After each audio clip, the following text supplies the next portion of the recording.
en el marco de la 8ª Semana Nacional de las Ciencias Sociales, convocada por el Consejo Mexicano de Ciencias Sociales, hemos propuesto un conversatorio virtual al que hemos denominado Turismo y Estudios Decoloniales en México. Este conversatorio ha sido organizado conjuntamente por la Universidad Autónoma de Baja California a través de la Facultad de Turismo y Mercadotecnia y de la Universidad Autónoma de Occidente en la Unidad Regional Mazatlán, con la colaboración de la Universidad Mesoamericana. El objetivo de este conversatorio es un tanto incentivar el intercambio y la divulgación de conocimientos en el tema de la decolonialidad en los estudios del turismo en México, y para ello hemos diseñado 2 sesiones. En esta ocasión nos acompaña la doctora Rebeca Osorio González de la Universidad Autónoma del Estado de México. Este conversatorio girará en torno al tema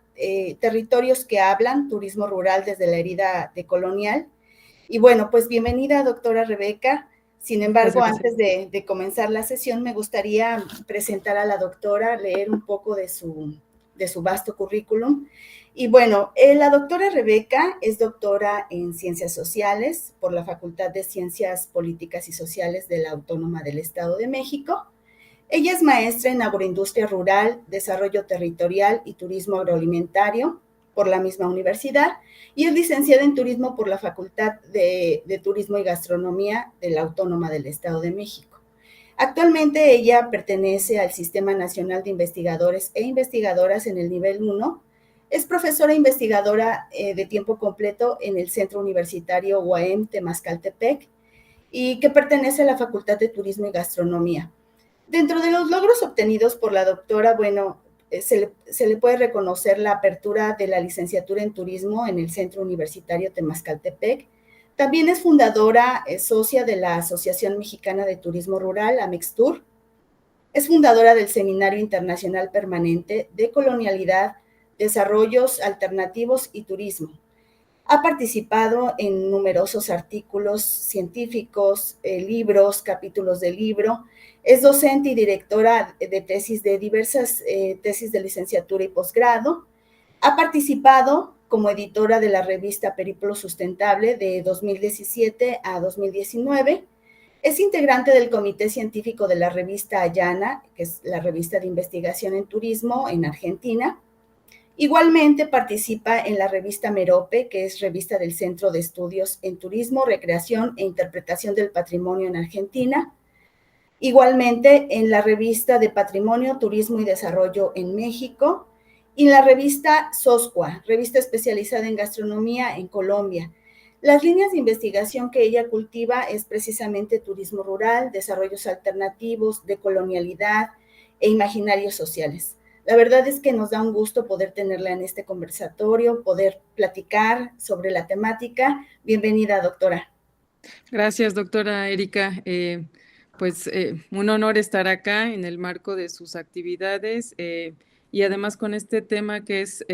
relativamente nuevo en los estudios turísticos, no así en la antropología desde esta perspectiva de investigación. Encantada, doctora Erika. Gracias, doctora Rebeca. Pues mira, yo creo que podríamos comenzar con algunas preguntas, quizá muy generales, pero me parecen importantes o nos parecen importantes para comenzar a comprender este enfoque de la decolonialidad. Pero nos gustaría saber qué es la decolonialidad. ¿Es una perspectiva, es una mirada, es un giro, un enfoque? ¿Cómo podríamos definirlo para poder comprenderlo? Sí, mira, me parece un buen punto de partida pensar sobre, digamos, la categoría de colonial. Sin embargo, quisiera retroceder tal vez un paso atrás para partir más bien de su contrapropuesta, de su contracara, es decir, qué es lo colonial y a partir de eso definir qué qué visión, qué perspectiva se construye alrededor de lo decolonial y bueno, en ese sentido avanzamos con las respuestas sobre si es una perspectiva, un giro, un enfoque, pero de momento, si me lo permite la audiencia, si me lo permite doctora Erika, quisiera comentar un poco qué es lo colonial. y hacerlo en realidad desde,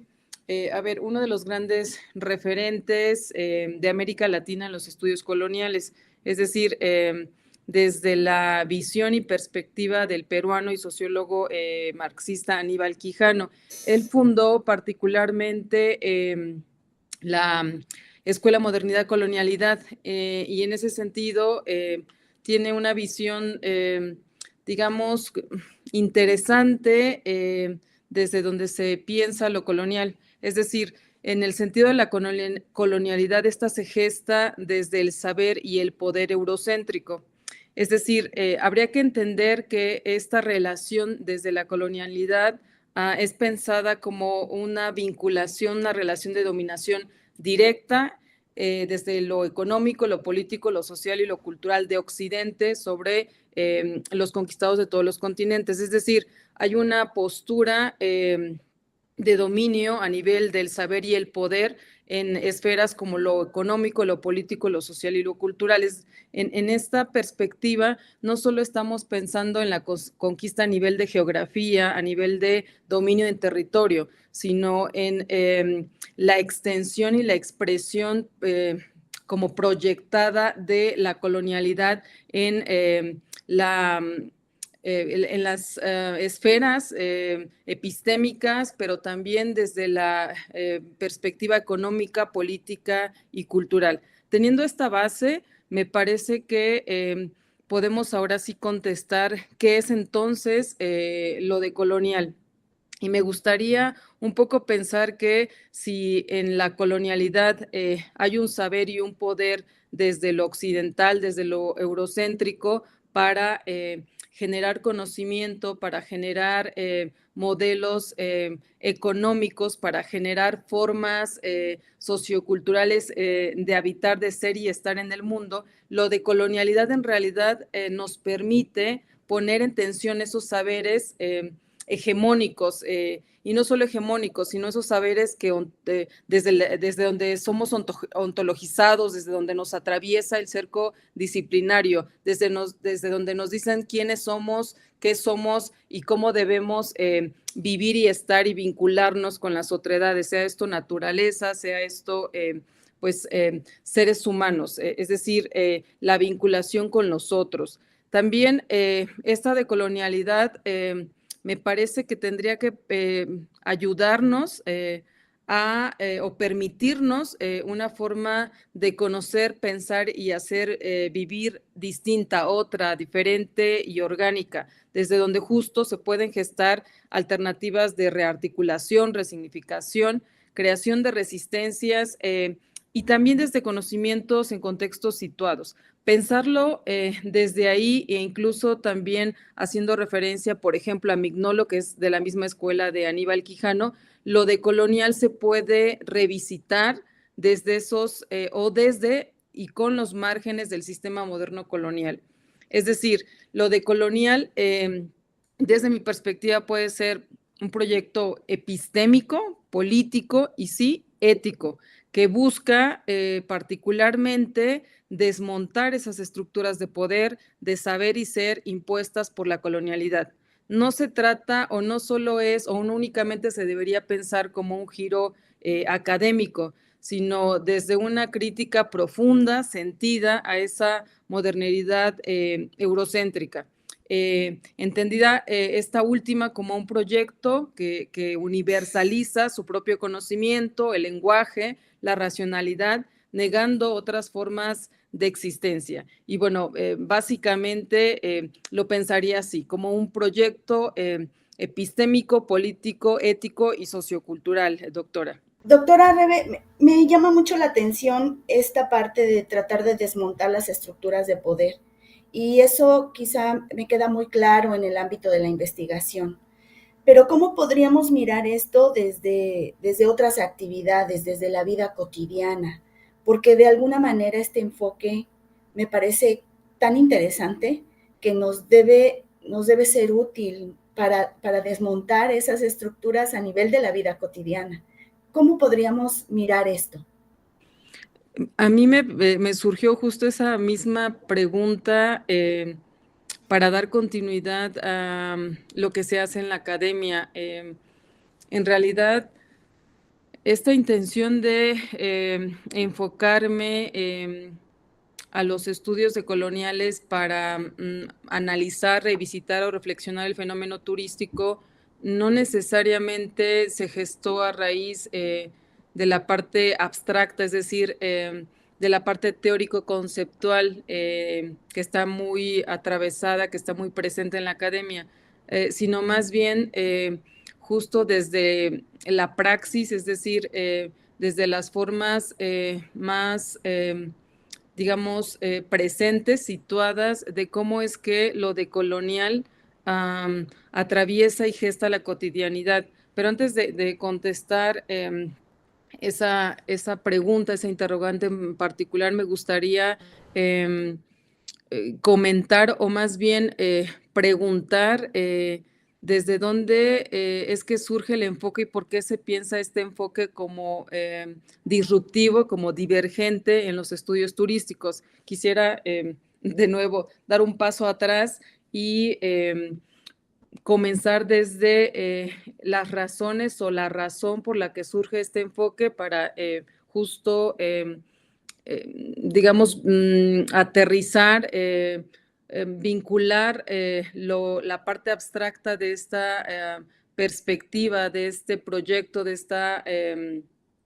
propuesta en lo empírico, en lo práctico, en la cotidianidad. ¿Y por qué surge este enfoque? Pues a mí me parece, puede haber distintas razones. ¿Cuáles son las que yo rescato para digamos, valerme de la densidad de la propuesta? Van sobre estas líneas. Primero, habría que mencionar que hay que visibilizar, hay que demarcar conocimientos y prácticas otras, es decir, no solo la ciencia occidental eurocéntrica, no solo la perspectiva positivista, no solo los modelos hegemónicos, sean políticos, económicos, son los que deberían ordenar, gobernar y controlar e imponer ciertas estructuras en nuestro mundo, sino que hay otros conocimientos y prácticas distintas, situadas, orgánicas, que surgen en algo que emana de los estudios feministas, que son los lugares situados, los contextos situados, los puntos de enunciación de los sujetos, pero particularmente a nivel de colectividad de los sures globales, es decir, esos conocimientos y prácticas otras que surgen en esas geografías muy específicas de los sures globales y desde donde los lugares de enunciación o desde donde esas geografías enuncian aquellos grupos o permiten evocar y dar voz a aquellos grupos que históricamente han sido olvidados, relegados y excluidos de la generación, no solo de conocimiento, sino de la toma de decisiones sobre su patrimonio, sobre su ciudad, sobre sus recursos, sobre quiénes son, sobre cómo deben vincularse con los otros, sobre sus elementos bioculturales, sobre justo la vida, sobre cómo vivir y poner la vida en el centro. Les dicen quiénes son, cómo son y cómo deben comportarse. Y en ese sentido me parece que habría que pensar que la razón primera para visibilizar y específicamente revisitar la pertinencia de este giro, de este enfoque o de este proyecto epistémico es desde ahí, porque todas las voces, igual que todos los saberes y los sentires, son pertinentes, son igualmente válidos, no importa si eres del norte global, no importa si perteneces a los países eurocéntricos, no importa si vives en la periferia o en las geografías campesinas rurales o en las grandes ciudades, en las megalópolis, porque al final del día tu saber es situado, es pertinente, y además es igualmente válido independientemente de que pertenezcas a un grupo minoritario, mayoritario o justo que tu tez sea blanca en el sentido de que la ciencia es del hombre, de que es de un tipo de sujeto, hombre blanco, y que además se gesta bajo las dinámicas de la colonialidad, modernidad, atravesadas por el capitalismo y el patriarcado, ¿no? Y la otra cuestión es de por qué puede y por qué es necesario y urgente reflexionar el surgimiento de este enfoque que no es nuevo en los estudios turísticos, pero en la antropología, por ejemplo, desde la década de los 40 y los 50, se nombraba, se evocaba y se reflexionaba la decolonialidad, particularmente en esos grupos minoritarios. En turismo, esta corriente está cobrando fuerza por lo menos desde hace 10 años a la fecha, ¿no? Y por qué también es necesario reflexionar y en todo caso poner en la mesa este enfoque, porque además de que es importante validar, hacer eco, subrayar, reconocer que todos los saberes, seres y sentires y formas de vivir y vincularse con el mundo son igualmente importantes, es necesario evidenciar que en el sur, en los sures globales también se hace ciencia y es una ciencia distinta y es una ciencia situada y es una ciencia que atiende al contexto, que atiende la particularidad de las regiones, de las espacialidades y en todo caso pues también del espacio-tiempo muy particular de ciertas geografías. Es decir, porque debemos pensar que en todo el globo terráqueo, en los sures como en los nortes también se hace ciencia y que el conocimiento es diverso, situado y corresponde a una geografía particular, no generalizable. Cuando hablamos de lo particular, estamos muy pensando, o sea, estamos muy situados en las especificidades que marcan ciertos contextos y eso nos permite atender las problemáticas de manera muy sentida, muy cercana e incluso muy armónica. Y por ello me parece que es necesario decir que este enfoque surge desde ahí, desde esa necesidad de particularizar y más allá de ello, de generar esta posibilidad de reflexionar desde y con los contextos situados. Y porque además la necesidad de evidenciar que existen distintas epistemologías, que existen distintas formas de generar, de ver, de estar en el mundo. Y no solo hay una única, universal, validada, positivista ciencia o episteme o epistemología hegemónica. Con estas ideas quisiera, digamos, mm, caminar a la parte de la cotidianidad. Y en este sentido, quisiera comentar algunos elementos que nos permiten aterrizar la parte teórico conceptual en la geografía más sentida, más situada, pero específicamente para comentar la pertinencia de la praxis. En la academia se nos da mucho generar análisis, reflexiones sobre distintas perspectivas con distintas categorías. Nos gusta incluso hacer denso un discurso, complejizar, problematizar fenómenos y por tanto también reflexionar y robustecer categorías. Sin embargo, una de las grandes apuestas de la escuela, o bueno, hablando de la perspectiva de Quijano, de la Escuela Modernidad de Colonialidad, es justo pensar en que ya no es suficiente solo lo abstracto o construir desde la parte teórico-conceptual para comprender y ciertamente analizar los fenómenos sociales, sino que en contraposición han surgido otros elementos y particularmente otros autores y corrientes que dice basta de el análisis o de la perspectiva tan abstracta. Necesitamos aterrizar estas categorías en las realidades, en las cotidianidades. Y ahí hay otra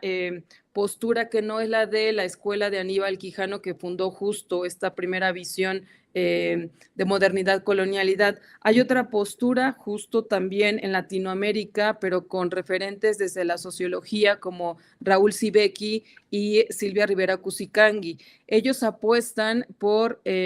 militar las categorías, sí, con toda esa intensidad. ¿Qué es militar? Y no solo eso, no solo es estar en defender,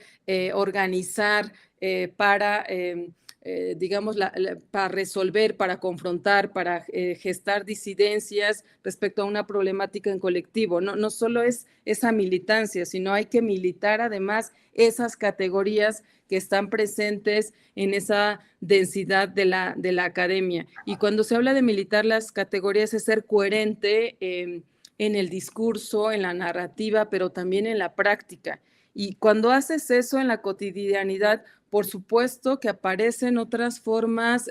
mucho más visibles, mucho más sentidas para decir en nuestra cotidianidad eso que analizamos a nivel de la academia tiene sentido, tiene pertinencia y por supuesto que puede gestar transformaciones. Y con esta idea de militar las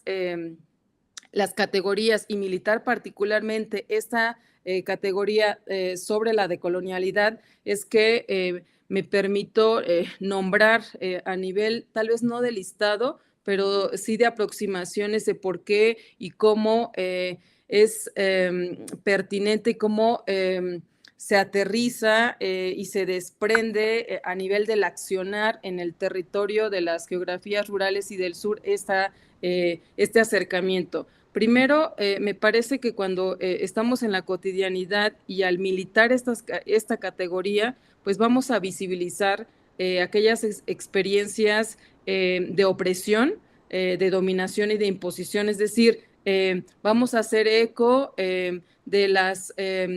injusticias, vamos a hacer eco de las distintas formas de violencia epistémica, política, económica, y vamos a generar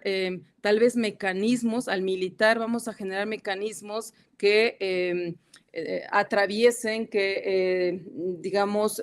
desconfiguren, fracturen es la palabra, que fracturen esas violencias y que ciertamente acompañemos en colectivo para generar posibles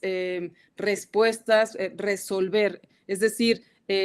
esto nos permite no solo visibilizar, sino accionar esos sistemas de opresión, dominación e imposición en el sentido de contrarrestar, contener y en todo caso hacer frente pues a esas diversidades de violencias y de problemáticas sistémicas y estructurales que se viven en las realidades rurales, citadinas, de periferia y demás. También nos permite cuestionar toda posición, experiencia que pues, se presenta como universal. En la idea del conocimiento y de la ciencia hegemónica, del modelo de producción, del modelo economicista hegemónico, en la cotidianidad lo que podemos desmontar, cuestionar, criticar, visibilizar, es esa experiencia que se presenta como universal. Y puede ser desde lo económico, como les decía, pero también desde la epistemia, pero además desde los elementos que nos generan y nos vinculan a un grupo como el idioma, como la vestimenta, porque es válido tener digamos, distinta indumentaria respecto a las formas tal vez occidentales o europeas de la vestimenta, o por qué los consumos son más orgánicos o son más del terruño en los sures globales respecto a las formas pues sí, homogéneas de consumo alimenticio en el norte o en la parte eurocéntrica. Es decir, pareciera que justo lo que nos permite esta visión decolonial es evidenciar que es posible otras formas de alimentar tu cuerpo, que es posible otras maneras de comunicarte con las otredades que nacen y surgen y emergen desde tu comunicación maternal, es decir, de tu idioma materno o desde los pueblos o las formas de comunicación de los pueblos originarios. Igual en el uso de los recursos, y bueno, sería como el segundo elemento a mencionar. También en la cotidianidad, el que tengas presente este giro de esta perspectiva, paradigma, enfoque o proyecto, te permite interpelar, pero además impugnar por qué esas epistemologías son dominantes o por qué hay una epistemología dominante, por qué esa epistemología atraviesa nuestra forma de educación, por qué esa epistemología dominante no permite que las cocineras tradicionales o las curanderas sigan existiendo en nuestra geografía más presente, porque esas epistemologías dominantes nos dicen la forma de vincularte con la naturaleza a nivel de producción económico capitalista es a través de la dominación y la penetración de la naturaleza, y no hay otras formas que se han gestado ancestralmente con la naturaleza, donde ese otro naturaleza es un ser vivo, es el hermano, es digamos, un ser sintiente que me ha acompañado en mi vida, que ha acompañado a mi comunidad y que me ha abastecido de agua y de alimento. Y en el turismo también aparece exactamente lo mismo, es decir, en la cotidianidad esas epistemologías dominantes nos dicen hay roles de género, en esa epistemología nos dicen hay una precarización muy presente que justo se gesta a través de un modelo económico dominante, colonial, capitalista, y de manera general, vaya, me gustaría puntualizar a posteriori con esta particularidad de la pertinencia en la cotidianidad de la decolonialidad, muy enfocada al tema del turismo, pero en el afán de continuar un poco con la posibilidad o la factibilidad de la categoría de colonial en nuestra vida cotidiana, en nuestras rutinas, me parece que también nos ayuda a conectar resistencias, porque la decolonialidad nos permite visibilizar que nos quitaron el territorio, que nos quitaron una forma de comunicación con nuestros ancestros a nivel espiritual, que nos despojaron de nuestro terruño, que nos digamos, impusieron una ciudadanía versus una identidad territorialidad vinculada a la parte no solo física, sino sociocultural del territorio, porque el acceso a la alimentación hoy es distinto, ya no somos ni autónomos, ni hay una soberanía tampoco alimentaria, por la forma en cómo nos han dicho que tenemos que consumir y producir, porque justo las formas de organización de gobierno, tal vez a nivel de usos y costumbres en algunas periferias rurales, campesinas u originarias, se ha perdido a raíz de el surgimiento de los ayuntamientos o de las formas institucionales, normativas, regionales, federales y estatales de un sistema democrático, de una república como es la nuestra. En ese sentido nos ayuda a conectar resistencias, porque nos permite hacer eco de la existencia de otras geografías desde sus formas de convivencia, de conocimiento, de ser y vivir, digamos, con particularidades muy orgánicas, muy sentidas hacia el territorio y los ecosistemas. Y bueno, podría un poco también continuar con el tema de visibilizar ciertas identidades que han sido,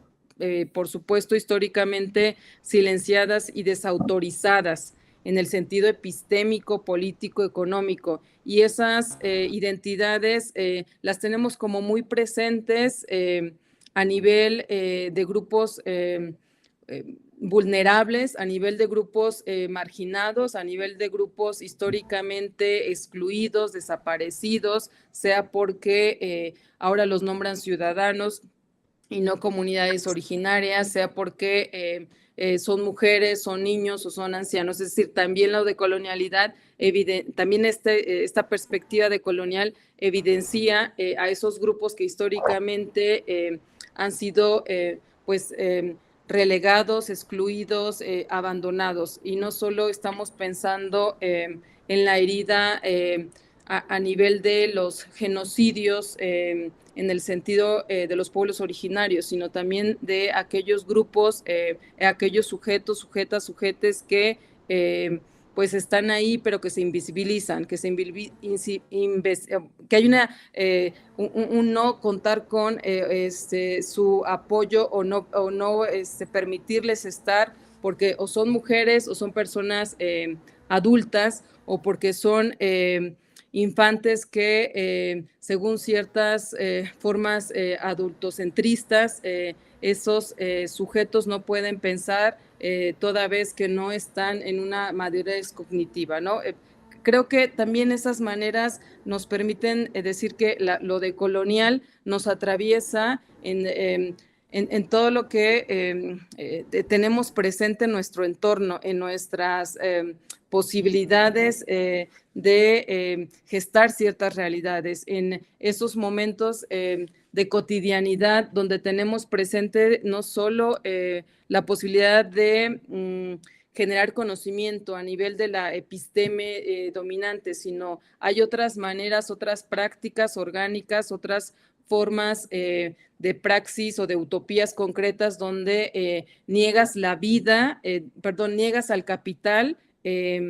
reafirmando las condiciones y poniendo la vida en el centro, y pones y logras colocar la vida en el centro cuando tus vinculaciones con las otredades son orgánicas, son sentidas, son horizontales, son desde la armonía y no desde la imposición, la penetración o la sobreexplotación. Y bueno, me quedaría un poco ahí porque creo que ya extendí demasiado mi respuesta, doctora Erika. No, pues fíjate que creo que con esta explicación que nos has dado, quizá parecería obvio preguntar cómo mirar, o sea, cómo mirar la decolonialidad en el turismo, cuando se nos ha dicho no solo cómo vivir el turismo, sino cómo producirlo.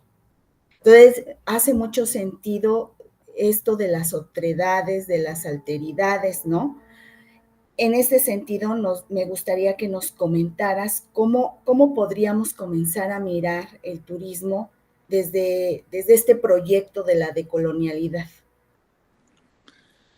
Mira, esa pregunta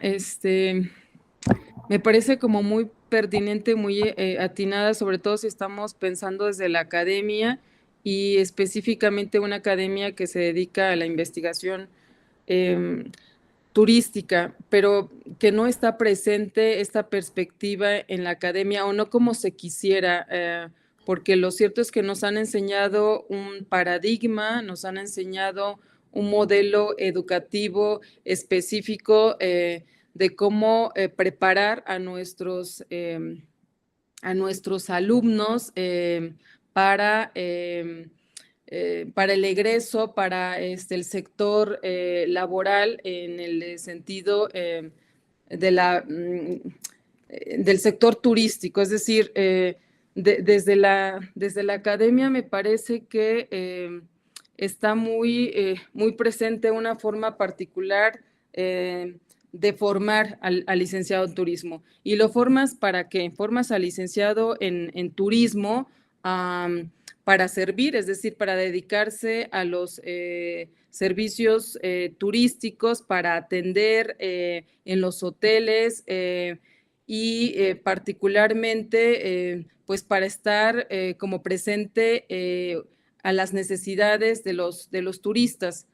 pero no estás pensando cómo esta perspectiva de colonial puede atravesar esas formas. Primero, me parece pertinente decir que si desde la academia le estamos diciendo al alumno el turista es el que tiene, digamos, el que en todo momento tiene la razón, en el que en todo momento le tienes que atender, y es a partir de ahí que se gesta como toda la dinámica de investigación hacia las necesidades, los perfiles, los segmentos y las tipologías de turismo, atendiendo siempre las especificidades de ese turista. Pero ¿quién es ese turista? Ese turista es digamos, un extranjero, un foráneo, una persona que tiene cierta facilidad de desplazamiento, que está, digamos, en un estrato, que tiene una condición de status quo distinta, tal vez incluso al propio alumno, al egreso, o sea, al chico que ha egresado y que en todo momento se vincula con él en una idea de superioridad. Es decir, pareciera que entonces desde la academia pensamos que hay subordinados y personas que pues están al mando, ¿no? Desde ahí hay una imposición de jerarquía y hay una imposición en el tema económico además, porque es el que paga. Y el que atiende siempre es la persona pues que egresa, que está en el sector turístico, llámese la hotelería, A y B. Y con esa intención o con esa lógica, con ese sentido es que se gesta la dinámica turística, porque yo como prestador, como alumno, como egresado, estoy a la disposición de aquel que me está pagando y hay una subordinación económica evidente y totalmente verticalizada. ¿Qué pasaría si a través del giro de colonial se pensara en otras formas de vincularse? Y esto me lleva a pensar que en algunas comunidades las formas y los saberes y los constructos, digamos, desde la horizontalidad son otros. No me vinculo, no me relaciono con el otro desde las jerarquías, me relaciono desde la hermandad, me relaciono desde la comunalidad, desde la cooperación. Y cuando tienes esos esquemas presentes a nivel de pues tus construcciones, valores más ancestrales, por supuesto que vas a ver al otro, llámese turista o visitante, con otras formas y con otros valores de ser y estar y vincularte y convivir con él. Es decir, me llama la atención un ejemplo muy presente que tengo de mi tesis doctoral en el Valle del Mezquital, en el Alberto, donde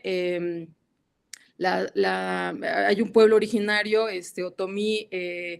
Ñañú, Otomí Ñañú, porque hay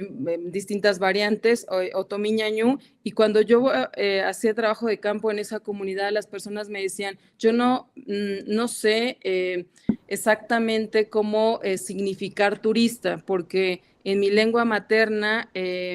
ese otro que viene y que está en la comunidad, es la visita, y entonces lo nombraban como sonte, con toda la connotación, digamos, pues sí, epistémica, espiritual, a nivel de cosmovisión, de relación desde el lenguaje, para decir ese otro es alguien cercano, es alguien que yo recibo con cariño, es alguien que está, digamos, presente en mi comunidad porque le conozco o porque quiero conocerle. Y las relaciones ahí son distintas, no son jerarquizadas, son más bien horizontales. Y con este ejemplo quisiera como acercarme a la idea de que desde la academia la formación, incluso para los licenciados en turismo, pues está muy presente desde lo colonial. La academia es colonizadora en el sentido de reproducir paradigmas educativos, paradigmas de salud, paradigmas economicistas. Y cuando tienes presente esas pues esas formas de aprendizaje y de vinculación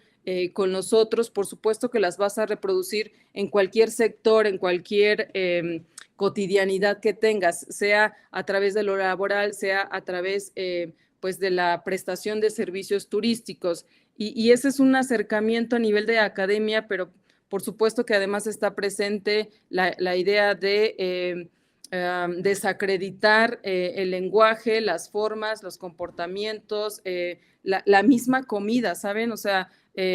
si el otro es el subalterizado, entonces es posible atravesar sus gustos alimenticios, cambiando, modificando a lo mejor la condimentación del alimento, del platillo, y puedo transformar ese platillo a mi gusto, al paladar justo de aquel que está en la idea de la jerarquía y del que paga el servicio, porque es la persona que está intentando generar y gestar un control, incluso hasta alimenticio, y es una forma de colonizar. Y la otra es que, claro, la persona en la idea del escenario turístico cambia y modifica sus dietas y sus platillos, porque sabe que quien paga y a través de quien se vincula la relación económica es que está solicitando un cambio en la dieta. Eso también es colonizar. Se coloniza desde la alimentación, desde la forma de relacionarse con estos turistas, pero también desde la academia cuando te dicen esta persona siempre va a tener la razón en la idea del turista, pero ¿qué pasa con las posibilidades de relación y respeto desde la comunidad que justo intenta entretejer una vinculación y una comunicación con ese turista? Me parece muy interesante lo que mencionas, porque si bien hablamos que en los planes de estudio debería de estar el enfoque de género de manera transversal, ¿por qué no pensar también en un enfoque de colonial en actividades como la nuestra? Porque coincido contigo en que se nos ha enseñado, ¿no?, a servir, y me parece que es importante incorporar al entendimiento del turismo otras formas de ver cómo producir ese servicio turístico, que las hay, ¿no? Y que hay ejemplos vivos de ello, y que me parece que es importante que nuestros y nuestras estudiantes también comprendan desde ese enfoque el turismo, no solamente desde esta visión muy occidental, ¿no?, que nos ha dicho incluso hasta cómo configurar nuestros destinos turísticos. La verdad, doctora, me parece súper interesante la perspectiva que nos has brindado. Me parece que también el enfoque de colonial es ponernos unos lentes para poder mirar de forma distinta la producción del turismo. Y bueno, pues te agradecemos mucho el poder haber conversado contigo, y bueno, pues esperemos que en otro momento podamos alargar este conversatorio que ha sido muy rico en esta mañana. Te agradecemos mucho. Pues un gusto, doctora Erika. Bueno, muchas gracias. Bueno, pues los invitamos a la segunda sesión de este conversatorio, en el cual tendremos como invitada a la candidata doctora Alejandra María Hernández González de la Universidad Mesoamericana. El conversatorio girará en torno al tema epistemologías decoloniales y género en el turismo de base rural. Esta sesión se llevará a cabo el día de hoy a las 19 horas del Centro de México. No se lo pierdan. Muchas gracias por acompañarnos. Hasta la próxima.